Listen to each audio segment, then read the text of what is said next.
1년 남짓 지난 지금도 전 세계는 여전히 코로나19와의 긴 싸움을 이어가고 있습니다.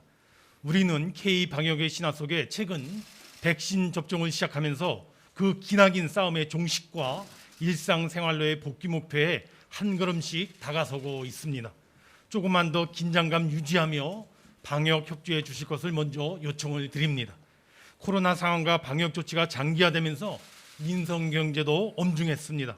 정부는 지난해 4차례의 추경과 310조 원 규모의 재정금융 지원 대책을 통하여 자영업자, 소상공인, 중소기업, 취약계층, 위기가구 등이 경영위기와 생계협을 버텨내고 이겨내도록 최대한 뒷받침하고자 총력을 기울여왔습니다.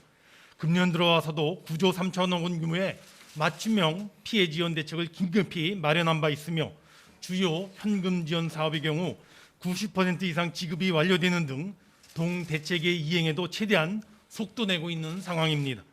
그러나 방역 상황이 장기화되고 이로 인해 피해 누적과 고용 충격이 이어지면서 4차 피해 지원 대책을 마련해야 한다는 목소리가 제기되었고 정부도 지난달 추가 지원 문제에 대해 내부 검토를 조용히 진행해 왔습니다.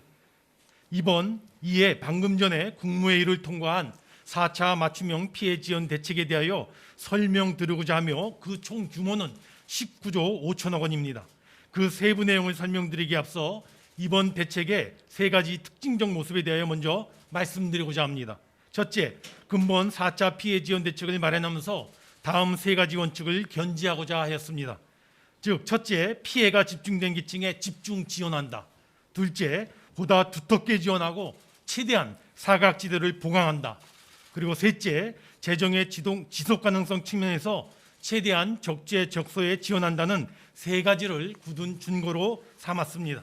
둘째, 근본 대책의 틀을 마련하면서 약 9% 늘어난 금년도 본 예산도 매우 중요한 지원 수단임을 감안하여 첫째, 추가 경정 예산의 편성과 둘째, 기정 예산의 연계 활용이라고 하는 투트랙 패키지로 설정하였다는 것입니다. 즉, 총 규모 19조 5천억 원은 추경안 15조 원과 기정예산 활용 4조 5천억 원으로 구성되며 특히 추경안 15조 원은 크게 피해 계층에 대한 지원금 8조 1천억 원과 고용 충격 대응 2조 8천억 원 그리고 백신 등 방역 소요 경비 4조 1천억 원 등 3가지 분야로 구성되어 있습니다. 이 중 피해 계층 지원금 8조 1천억 원은 지난 3차 버팀목 자금 지원금 4조 1천억 원의 약 2배 수준이라 하겠습니다. 셋째, 추경안 15조 원의 재원은 1차적으로 기존의 가용 재원을 최대한 발굴하여 충당하고 부족분은 적자 국채로화돼 그 발행은 최소화하기 위하여 노력했다는 점입니다.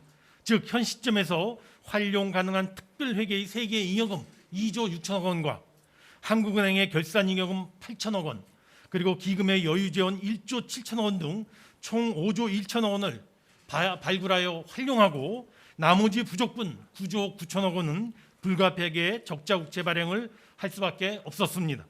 이로써 추경 후 GDP 대비 국가 채무 비중은 47.3%에서 48.2%로 상향될 것으로 보여집니다. 한편 근본 총 대책비 19조 5천억 원 지원을 통하여 그 수의 대상이 3차 피해 지원 대책보다 약 200만 명 이상 늘어난 총 690만 명의 국민들께서 지원 혜택을 받으시게 될 것으로 보여집니다. 이제 추경 경정 예산안 세부 내용 및 이외의 피해 지원 대책에 대하여 소상히 설명드리도록 하겠습니다. 이번 추경안은 앞서 말씀드린 바와 같이 첫째, 피해 계층에 대한 긴급 지원금, 둘째, 긴급 고용 대책, 셋째, 백신 구입 등 방역 대책 등 3개의 분야로 편성하였습니다. 첫째, 소상공인과 고용 취약계층의 피해 구제에 최우선을 두고 8조 1천억 원의 규모의 피해 계층 긴급 지원금을 지원하고자 합니다. 먼저 기존의 버팀목 자금 지원에 이어 6조 7천억 원 규모의 버팀목 플러스 자금을 지급합니다. 특히 근본의 종전의 지원 사각지대를 최대한 보강하고 그 지원의 폭도 획기적으로 두텁게 하는 데 역점을 두었습니다. 우선 지원 대상이 크게 확대됩니다. 상시 근로자 수 5인 이상 사업체도 포함하여 중규모 음식점과 학원 등 사업체 40만 개가 추가되고 또한 일반 업종 매출 한도도 기존의 4억 원에서 10억 원으로 높여 매출 4억 원 초과 편의점 등 사업체 24만 개도 지원 대상에 포함됩니다. 또한 더 촘촘한 지원을 위하여 지원 유형을 당초 3개에서 5개로 세분화하고 지원 단가도 종전 최대 300만 원에서 최대 500만 원으로 상향 조정하였습니다. 즉 방역 조치와 업종별 피해 수준에 따라 차등화하여 실내 체육시설 등 연장된 집합금지 업종에 대해서는 500만 원을, 학원 등 완화된 집합금지 업종은 400만 원, 카페와 식당 등 집합 제한 업종에 대해서는 300만 원을, 매출이 20% 이상 감소한 경영위기 일반 업종에 대해서는 200만 원을, 그리고 매출이 감소한 일반 업종은 종전과 같이 100만 원을 지급하게 될 것입니다. 한편 1인이 다수 사업체를 운영하는 경우 종전에는 중복 지원이 허용되지 않았으나 근본에는 최대 2배까지 추가 지원될 수 있도록 하였습니다.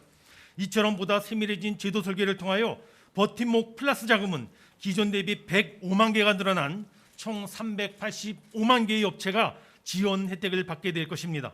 아울러 소상공인들의 경영 부담을 추가로 덜어드리고자 지난 2월 24일 발표했던 사회보험료 및 전기, 도시가스 3개월 납부 유예에 더하여 방역조치 대상인 소상공인 115만 명의 전기요금을 집합금지 업종은 50%, 제한 업종은 30%씩 3개월간 감면 조치하고자 합니다.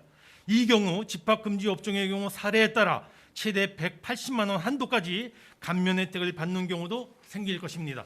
둘째, 소상공인 못지않게 생계에 곤란을 겪고 있는 고용 취약계층에게도 6천억 원 수준의 고용안전지원금을 지원하겠습니다. 먼저 4,600억 원을 투입하여 소득이 감소한 특고와 프리랜서 80만 명에게 긴급 고용안정지원금을 지급합니다. 지금까지 고용보험가입을 이유로 지원